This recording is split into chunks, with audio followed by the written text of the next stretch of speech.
भारत की नारी का सिंदूर छीनने वालों को भारत सरकार का ऑपरेशन सिंदूर। जब देश में बदले की आग में जल रहे नागरिक थक हार कर सोने को मजबूर हुए, उस वक्त भारतीय सेना के निशाने पर थे पाकिस्तान के आतंकी ठिकाने।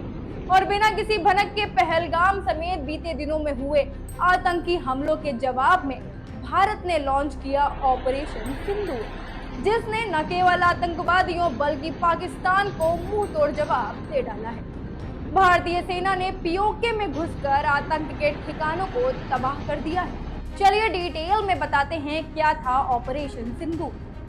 ऑपरेशन सिंदूर भारत की तीनों सेनाओं यानी थल, जल और वायु सेना का ज्वाइंट ऑपरेशन था, जो 1971 के युद्ध के बाद सबसे बड़ा ज्वाइंट ऑपरेशन है। इस पर आज यानी कि 7 मई को सेना की मीडिया ब्रीफिंग में जरूरी जानकारी दी गई। इस ब्रीफिंग में विदेश सचिव विक्रम मिस्त्री के साथ कर्नल सोफिया कुरैशी और विंग कमांडर व्योमिका सिंह मौजूद थी। पहलगाम अटैक जम्मू कश्मीर में बहाल होती शांति और बढ़ते टूरिज्म पर रोक लगाने के उद्देश्य से किया गया था, जिसके जवाब में भारत सरकार की तरफ से ऑपरेशन सिंदूर चलाया गया। रात 1:03 और 1:30 बजे के बीच ऑपरेशन सिंदूर चलाकर भारतीय सेना ने जैश और हिजबुल के ठिकानों को तबाह किया। भारत की खुफिया एजेंसियों ने बताया कि भारत पर आगे भी पाकिस्तान की तरफ से आतंकी हमले हो सकते हैं, जिसे रोकना और इससे निपटना सबसे जरूरी है।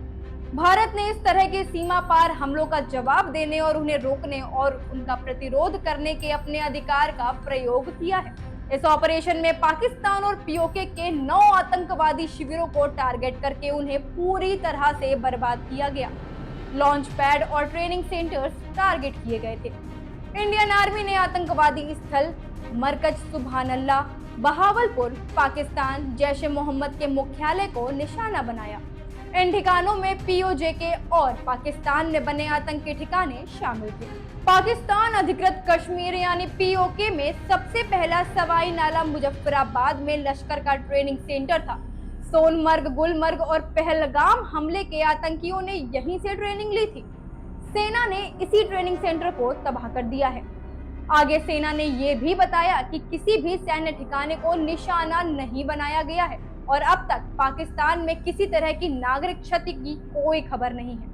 आगे विदेश सचिव ने कहा, हमने आतंकियों को रोकने के लिए अपने अधिकार का इस्तेमाल किया। यह कार्रवाई बेहद नपीतुली और जिम्मेदारी पूर्ण तरीके से की गई है।